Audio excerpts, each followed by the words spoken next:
lines. Sponsored by BST Infratech Limited. BSTL pipes available in round, square and rectangle shapes.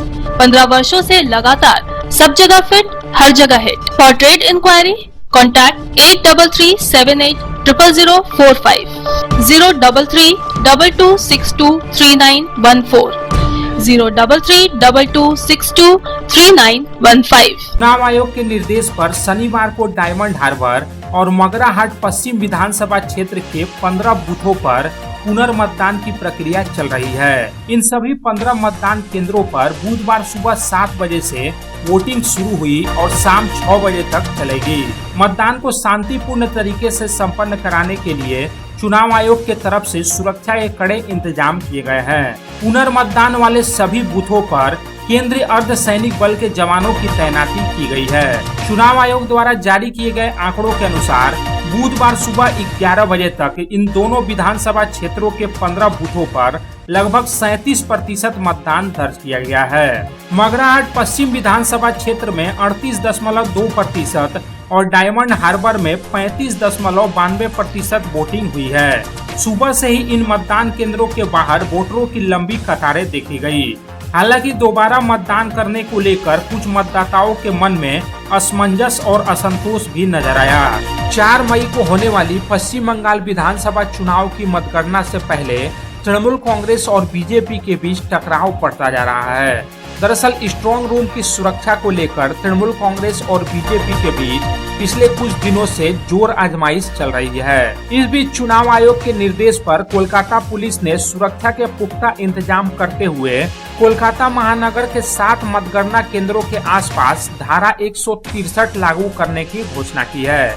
यह आदेश मतगणना के दिन यानी सोमवार सुबह 5 बजे से प्रभावी होगा, जिसके तहत मतगणना केंद्रों के 200 मीटर के दायरे में 5 या उससे अधिक लोगों के इकट्ठा होने पर पूर्ण प्रतिबंध रहेगा। पश्चिम बंगाल विधानसभा चुनाव संपन्न होने के बाद अब सबकी नजरें 4 मई को होने वाले मतगणना पर टिकी है। तमाम राजनीतिक दलों के साथ साथ आम लोगों को भी 4 मई को घोषित होने वाले चुनाव नतीजों का बेसब्री से इंतजार है। इस बीच राजनीतिक दलों के तरफ से विधानसभा चुनाव को लेकर अपनी अपनी जीत को लेकर जश्न की तैयारियां भी अभी से ही शुरू हो गई है। राज्य में सत्ता परिवर्तन होगा या फिर से तृणमूल कांग्रेस की वापसी होगी, इसका फैसला तो सोमवार को चुनाव नतीजे घोषित होने के बाद होगा। लेकिन बाजारों में जिस तरह से भगवा अबीर की भारी डिमांड देखी जा रही है, उसने राजनीतिक गलियारों में हलचल तेज कर दी है। दुर्गापुर थाना এলাকার ঝান্ডাবাদে একটি পুকুর থেকে অজ্ঞাত পরিচয় এক ব্যক্তির মৃতদেহ উদ্ধারকে ঘিরে ব্যাপক চাঞ্চল্য ছড়ায়। স্থানীয় ও পুলিশ সূত্রে খবর, দুর্গাপুর পৌর নিগমের 16 নম্বর ওয়ার্ডের অন্তর্গত সুকান্তপল্লী মন্দির পুকুরে শনিবার সকালে একটি মৃতদেহ ভাসতে দেখে স্থানীয়রা। এরপরেই তড়িঘড়ি দুর্গাপুর থানায় খবর দেওয়া হলে ঘটনাস্থলে এসে পৌঁছায় দুর্গাপুর থানার পুলিশ। পুলিশ মৃতদেহ উদ্ধার করে ময়নাতদন্তের জন্য দুর্গাপুর মহকুমা হাসপাতালে পাঠায়। তবে এখনো পর্যন্ত মৃত ব্যক্তির নাম ও পরিচয় জানা যায়নি। পশ্চিমবঙ্গে রাজ্য বিধানসভা নির্বাচনে গত 29 এপ্রিল দ্বিতীয় দফা নির্বাচনে গন্ডগোলের জেরে দক্ষিণ 24 পরগনার 15টি বুথে পুনর্নির্বাচনের নির্দেশ দেন নির্বাচন কমিশন। শনিবার সকাল থেকে চলছে ওই 15টি বুথের পুনর্নির্বাচন। পুলিশ ও কেন্দ্রীয় বাহিনীর কড়া নজরদারিতে চলছে ভোটদান পর্ব। মগরাহাট পশ্চিমের 11টি বুথ এবং ডায়মন্ড হারবারে 4টি বুথে চলছে ভোট গ্রহণ। শনিবার সকাল 7টা থেকে শুরু হয় ভোটাভুটি। পুলিশ ও কেন্দ্রীয় বাহিনী কড়া নজরদারিতে চলছে ভোটদান পর্ব। প্রথম দফার ভোটে দাবি ওঠেনি, কিন্তু বুধবার অর্থাৎ দ্বিতীয় দফার ভোট মিটতেই 77টি বুথে পুনর্নির্বাচনের দাবি উঠেছে। আর এই বুথে সবগুলি দক্ষিণ 24 পরগনা 4টি বিধানসভা কেন্দ্রের মধ্যে। কমিশন সূত্রে খবর, 32টি অভিযোগ জমা পড়ে ফলতা থেকে। पश्चिम बंगाल में मौसम का मिजाज फिलहाल बिगड़ा ही रहेगा। आंधी और बारिश के कारण कोलकाता और राज्य के विभिन्न जिलों में गर्मी का प्रकोप कुछ कम हुआ है। राहत की इस बारिश से तापमान में भी गिरावट दर्ज की गई है। फिलहाल दक्षिण बंगाल में कुछ और दिनों तक मौसम खराब रह सकता है। मौसम विभाग का पूर्वानुमान है कि आगामी सोमवार यानी मतगणना के दिन आंधी और बारिश की तीव्रता और बढ़ेगी। अलीपुर मौसम विभाग के अनुसार राज्य में अगले कुछ दिनों तक आंधी तूफान के साथ बारिश जारी रहने की संभावना है।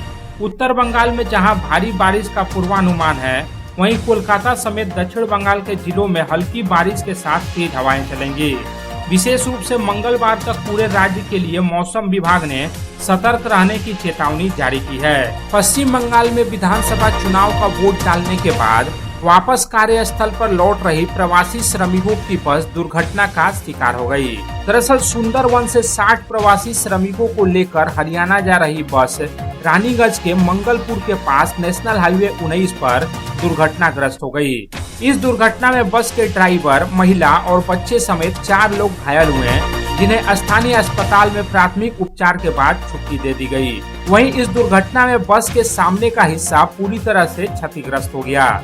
बताया जाता है कि यह बस लगभग 60 प्रवासी श्रमिकों को लेकर सुंदरवन के पाथर प्रतिमा से हरियाणा के लिए रवाना हुई थी। शुरुआती तौर पर आशंका जताई जा रही है कि रानीगंज के मंगलपुर के पास नेशनल हाईवे 19 पर बस के ड्राइवर को नींद की झपकी आ गई थी, जिसकी वजह से उसने अपना संतुलन खो दिया और बस सड़क के किनारे विज्ञापन बोर्ड के खंबे से जा टकराई। Lines sponsored by BST Infratech Limited. BSTL pipes available in round, square and rectangle shapes. 15 वर्षों से लगातार सब जगह फिट, हर जगह hit. For trade inquiry, contact 8337800045, 03322623914, 03322623915.